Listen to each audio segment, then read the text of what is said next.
automašīna, tas ir ne tikai motors un riteni, bet arī daudz elektrikas. Tur, kur ir elektrika, tur ir vadi. Tur, kur vadi, viņus vajag savienot. Un tam ir kaut kādi risinājumi, vai ne? Jā, ja nepieciešams savienot autovadus, tad mēs varam piedāvāt vairākus risinājumus. Autosavienojumus var iedalīt divās grupās – izjaucamie un neizjaucamie savienojumi.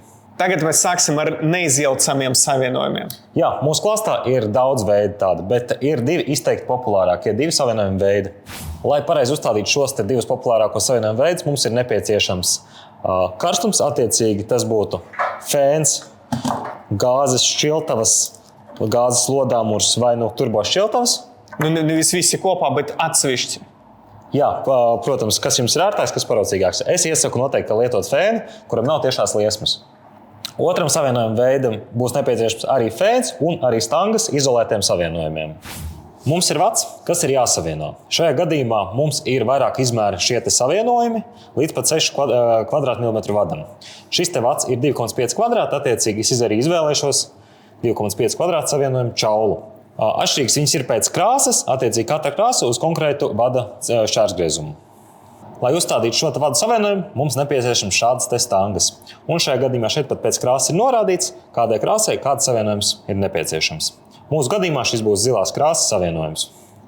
Vadam ir noņemta izolācija. Tālāk es vadu lieku iekšā pašā čaulā līdz galam, līdz atdurei.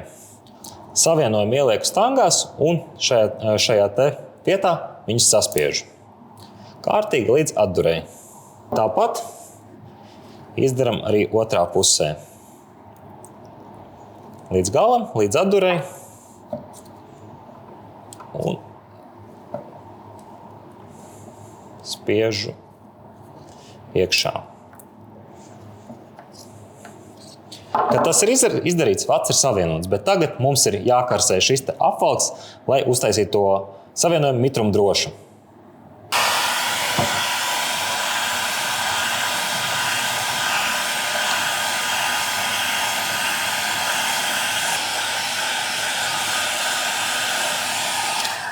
Un savienojums ir gatavs.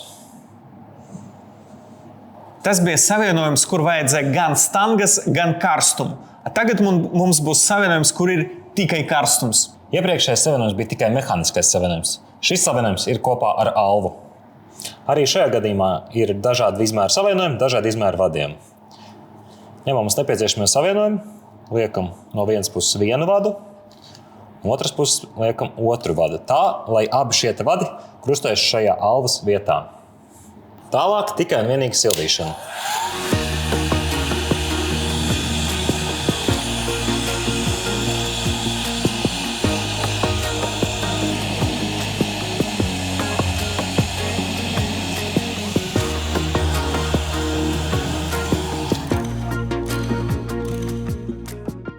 Principā nav svarīgi, kuru no tām metodēm jūs izmantosiet. Jā, abas metodas ir tik tiešām ļoti labas un uzticamas. Vienkārši vienā variantā ir mehānisks savienojums, otrā gadījumā ir savienojums ar alvu. Bet ja tomēr es gribu kaut kādu tādu savienojumu, kuru pēc tam izjaukt, ko darīt? Arī tam mums ir izsnējums. Ja iepriekšējais savienojums ir tāds, ka, lai izjaukt, viņš ir jāpārgriež, jāpārknieb, tad šajā gadījumā es arī varu piedāvāt savienojumu, kas ir štekerveida. Un divi populārākie ir šie Deutsche savienojumi un universālie auto savienojumi. Tad ir divi veidi. Ir vairāk veidi, bet šie ir divi populārākie. Neizjaucamam vadu savienojumam ir tāda īpašība, ka viņš ir domāts, lai savienot tikai vienu vadu pāri, respektīvi divus vadus kopā. Bet kā ir ar tiem ar izjaucamiem? Izjaucamiem savienojumiem ir tā, ka mēs varam savienot no 2 līdz pat 6 vadu pāriem kopā. Lai uzbūvētu 2 pāru vadu savienojumu, mums ir nepieciešams sekojoši elementi. 2 adatas, 2 ligzdas, 4 blīvgumijas un attiecīgi vienas puses un otras puses vadu savienojums.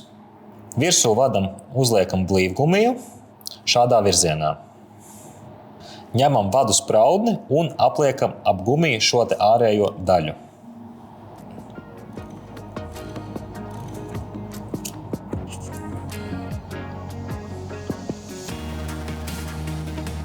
Un otrs sanāk tagad vidējo čauli mēs apspiedīsim.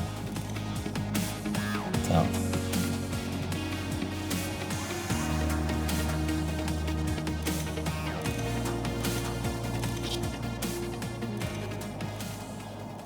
Būvējot šo vadu savienojumu, bija nepieciešams apspiest 2 reizes. Viena vieta ir blīvgumī, otra tieši ap pašu vadu, kur izveidojās pats vadu kontakts. Kad spraudņi ir uzbūvēti, tieši tāpat daram ar adatu. Blīvgumī un adata pēc tieši tāda paša darbības principa. Toliņ būs.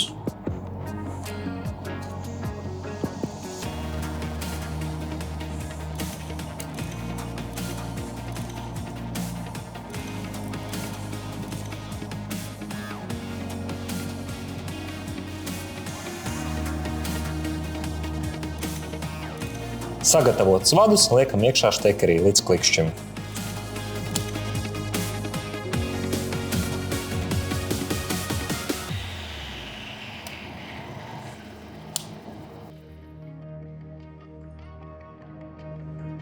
Un tāpat arī otrā pusē.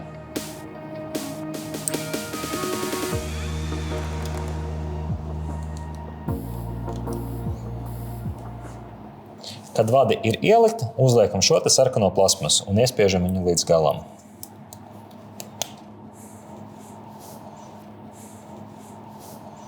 Un vadu savienojums ir gatavs. Abas puses vienojam kopā.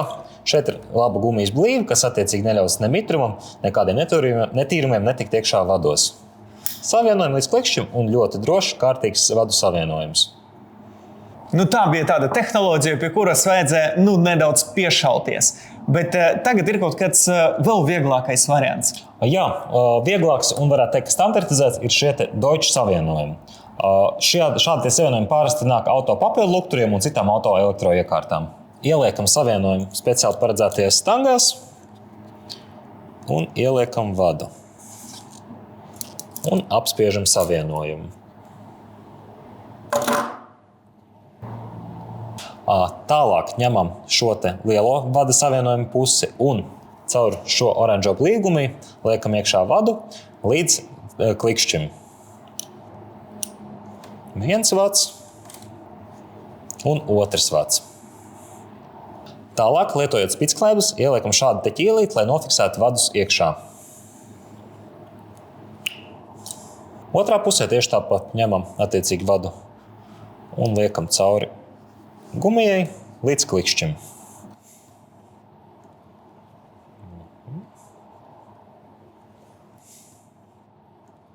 Un kā noslēdzošais šādu oranžu plasmasu uzliekam virsū un savienojums ir gatavs. Absolūti elementāri ņemam, vienojam kopā un drošs, labs savienojums. Īstenībā visas tas tehnoloģijas ir ļoti vienkāršas. Galvenais visu darīt pēc instrukcijas, solis pa solim, un tad tas savienojums viņš kalpos ilgi un būs drošs, tur nekas nedzirkstelēs. Tā arī ir. Tāpēc darot to visu kārtīgi, nekāda problēma arī nebūs. Šādus un vēl citus daudzus elektrosavienojumus jūs atradīsiet Vurt veikalos visā Latvijā.